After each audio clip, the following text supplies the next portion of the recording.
जिस प्रकार आग का स्वभाव होता है जलाना, पानी का स्वभाव होता है गीला करना, उसी प्रकार मन का स्वभाव होता है हमेशा भरे रहना। जी हाँ, सुनने में चाहिए बेहद अजीब सी बात लगती हो, लेकिन ये सत्य है कि हमारा मन कभी भी खाली नहीं रह सकता। उसकी प्रवृत्ति बचपन से जिस प्रकार के समाज में, जिस प्रकार के विचारधारा में हम पले बड़े हैं, वही विचारधारा हमारे मन में भरी रहती है। हमारे मन की एक प्रवृत्ति हो जाती है कि वो खाली नहीं रह सकता। उसको अगर खाली बैठने का वक्त भी मिलता है तो भी वो अपने अतीत से या अपने भविष्य से तरह तरह की बातें ढूंढकर अपने आप को उसमें व्यस्त कर लेता है। ये मन की प्रवृत्ति है, लेकिन आपको समझना होगा कि अगर मन को खाली करना है तो क्या करना है, क्योंकि मन खाली रहे बगैर इतने सारे आविष्कार कर सकता है, इतनी सारी रचनाएं कर सकता है, तो उसको हमेशा व्यस्त क्यों ना रखा जाए। मन को खाली करना क्यों जरूरी है, कभी आपने सोचा है? लेकिन यही तो मजे की बात है। जब तक आप अपने मन को खाली रखना नहीं सीख पाओगे, जब तक आपका मन दूसरी चीजों में इधर उधर भटकता रहेगा, तब तक आप लंबे समय तक एक ही काम करना या एक ही काम पर ध्यान केंद्रित नहीं कर पाओगे। ये बड़ी अचंभे की बात है। ये बात आपको इस प्रकार समझ में आएगी। जरा सोचिए कि एक कॉपी में पहले से ही बहुत कुछ लिखा हुआ है और वहां पर नया कुछ लिखने के लिए कोई जगह नहीं बची है, तो जरा सोचिए कि आप उस पर कैसे लिख पाएंगे। पहले आपको जो कुछ उस कॉपी पर लिखा गया है वो साफ करना पड़ेगा और उसी के बाद आप उस पर कोई नई चीज लिख सकते हैं। उसी प्रकार अगर हम अपने मन को स्वतंत्र करना चाहते हैं, आजाद करना चाहते हैं, हम चाहते हैं कि हमारा चित्त पर हर तरह की संवेदना उठे, हर तरह का जोश और उत्साह जगा रहे, इसीलिए किसी भी काम को लंबे समय तक करने की एक ही विधि है कि आप अपने मन की इस लेट को खाली कर दो, उसको छोड़ दो, उसको स्वतंत्र कर दो, उसको अपने आप उड़ने दो। देखो, फिर वो आपको रचनाओं के एक नए सागर में लेकर जाएगा। आपका मन असीम संभावना से भरा है। वो ये सब कुछ कर सकता है जो हमारा दिमाग, हमारा मस्तिष्क सोच सकता है। इसीलिए अपनी कल्पनाओं को नई उड़ान दो और अपने मन की इस लेट को खाली कर दो। आज की जो बोध कहानी मैं आपको सुनाने जा रहा हूँ, उसे सुनने के बाद आपको कुछ ऐसे तरीके पता चलेंगे जैसे कि आप अपने अंदर इस लेट को, अपने मन की स्लेट को बिल्कुल साफ रख सको और इसके बाद आप हर चीज का, हर वस्तु का दर्शन अपने मन से कर सको, पूरी भाव के साथ कर सको। मगध राज्य में युवराज नाम का एक बहुत ही सौम्य राजकुमार राज किया करता था। अभी उसका राज तिलक हुए कुछ ही दिन थे और संतों ने उसके साथ हाथों में आई थी। उसके पिता यानी कि पुराने राजा उसके अंदर बहुत सारी संभावनाएं देखते थे।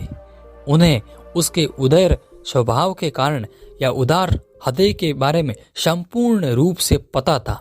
इसीलिए उन्हें लगता था कि राजपाट सब इसके हाथ में जाएगा तो ये अपनी प्रजा की अच्छे से देखभाल कर पाएगा।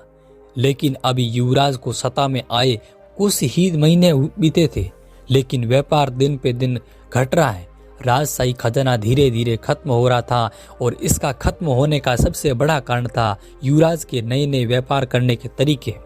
वो ऐसी ऐसी जगहों पर अपना राजशाही खजाना खर्च करता था जहां पर कम समय में ही ज्यादा लाभ पाने की संभावना हो, और इसी प्रकार उसने अपना बहुत सारा खजाना बहुत सारी जगहों पर लगा दिया।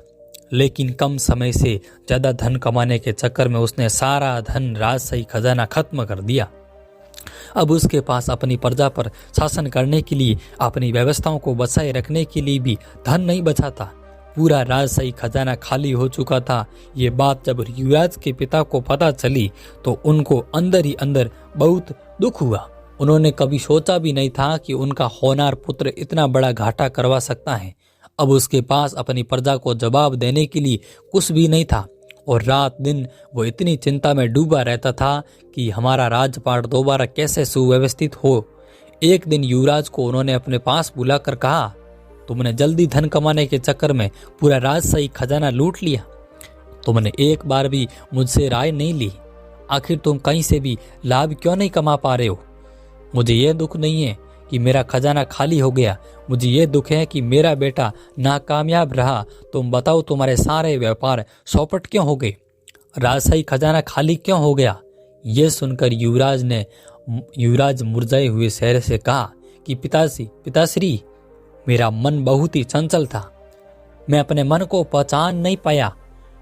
वो मुझे ऐसी ऐसी दिशाओं में भटकाता रहा जहां से मुझे जल्दी लाभ पाने के अवसर दिखते थे, लेकिन मेरी समझदारी ही मेरे लिए सबसे बड़ी बेवकूफ बन गई।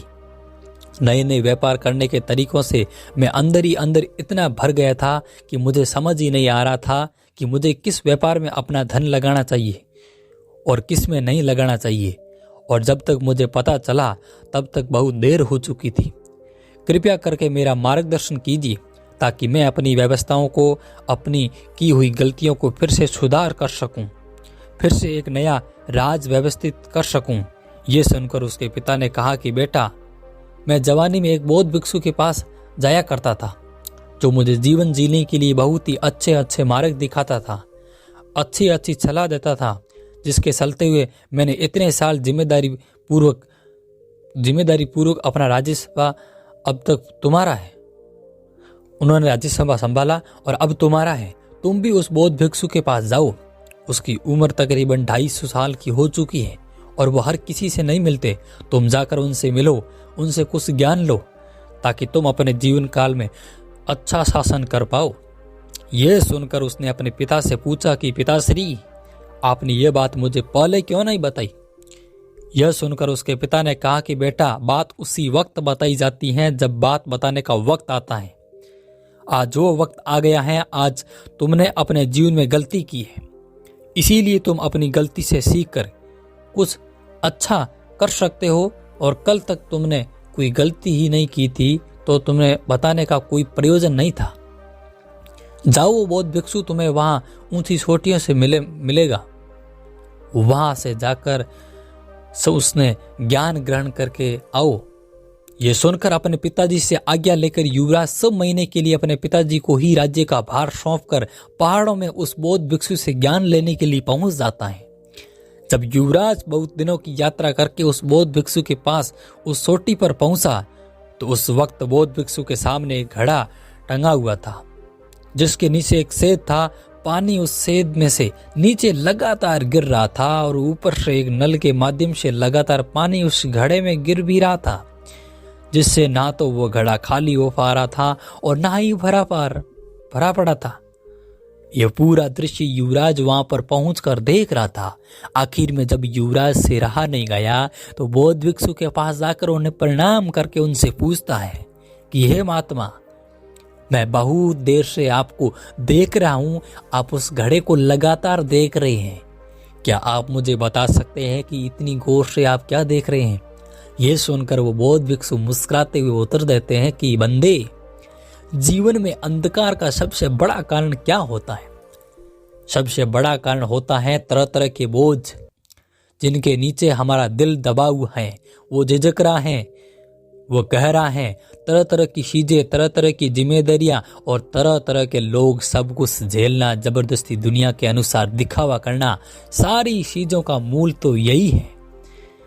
हम अपने अस्तित्व में बने ही नहीं रह पाते। हमारा मन इधर उधर में व्यर्थ की चीजों में पकड़ पकड़ कर उसके बोझ के नीचे दबा चुका है और उसके अंदर रोशनी का प्रकाश जाने के लिए कोई जगह ही नहीं बची। इसीलिए मन के दुखों को और मन की चंचलता को दूर करने का एकमात्र उपाय है कि अपने मन को खाली कर दो। यह सुनकर युवराज ने उत्सुकता से पूछा कि हे महात्मन, यह तो हमने भी सुना है कि मन को खाली करने से एक अभूतपूर्व आनंद की प्राप्ति होती है, लेकिन मन को खाली कर पाना कोई मजाक थोड़ी है।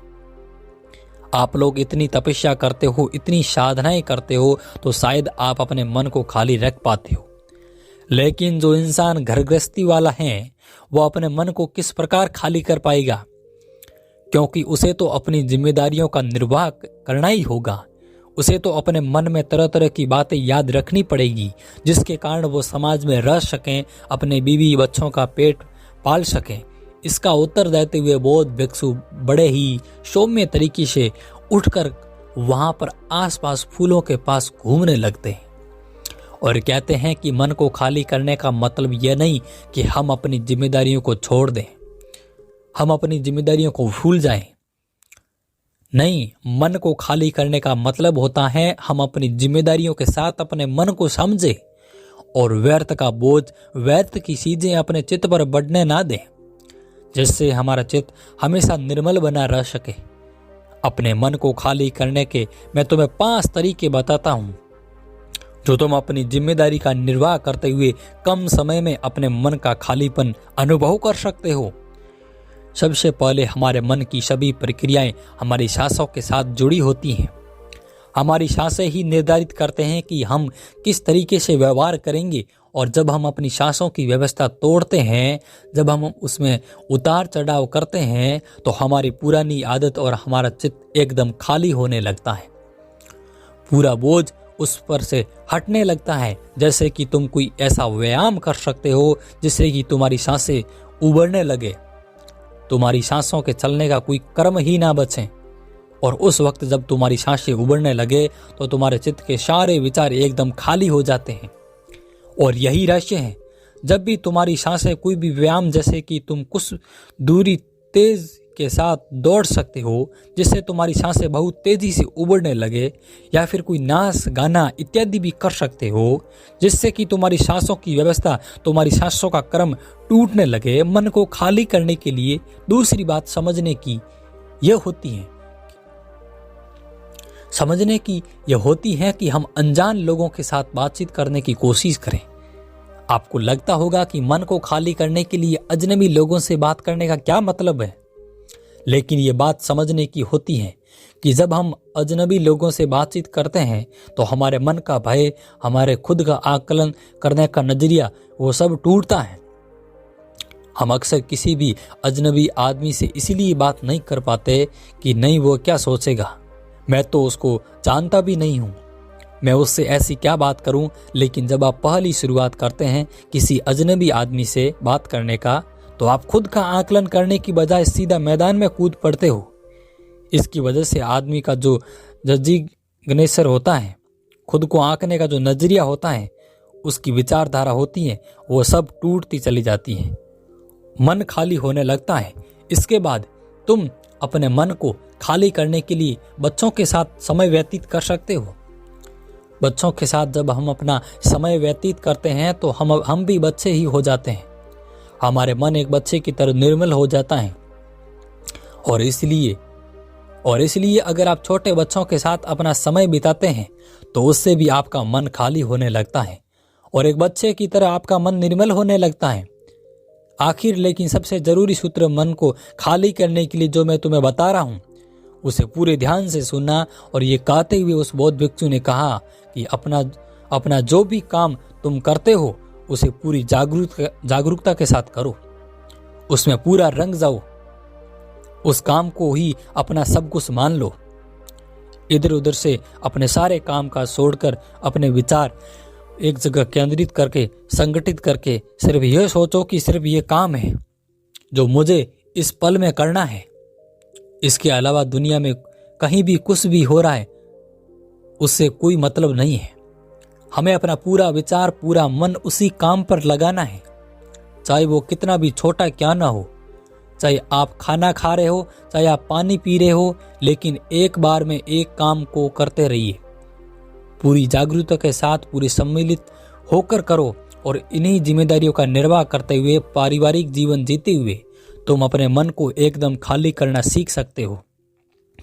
आखिर में एक बात कहना चाहता हूँ कि हर दूसरे इंसान में भी बसता हूँ। जी हाँ, मैं भी बसता हूँ दूसरे इंसान में। ये भाव, ये सोच, ये समझ आप सब जब पैदा कर लेंगे तो आपके जीवन में जितने भी आपके रिलेशनशिप, आपके संबंधों की वजह से आपके अंदर जो खटपट पैदा होती है वह दूर हो जाएगी।